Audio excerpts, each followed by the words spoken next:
біз 90 сайын, ай сайын әр жұмыстың нәтижесін қорытындылаймыз. Қазіргі уақытта қылмыстың тіркелген саны 8 мыңға азайды. 8 мыңға азайды. Үлкен цифра, бұлай қарасаңыз. Адам өлтіру бойынша қазіргі күнде 32 факт бойынша кішкене өсіп тұр. Но 32 факттың жаңағы адам өлтіруінің статистикасының ішіне покушение на убийство дейді. Соның жаңа 32-ның ішінде 22-сі покушение на убийство біздің адамдар тірі қалған, но бірақ дене жарақаты ауыр болғаннан кейін жаңа покушение на убийство деп тағайындалады. Нақты адам өлтіру саны тек қана 10 фактқа көбейіп тұр қазіргі уақытта. Но оның себебі былай, адамның мәйіті табылады. Мәйіті табылғаннан кейін біз қылмысты іс қозғаймыз. Қылмысты іс қозғағаннан кейін не себептен қайтыс болды?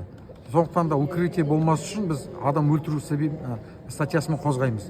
Бұл қазіргі уақытта былтырғы санымен бірдей адам өлтіру саны. Сондықтан да ешқандай қауіп біздің азаматтарға, қызметтерге, біздің тұрғындарға жоқ.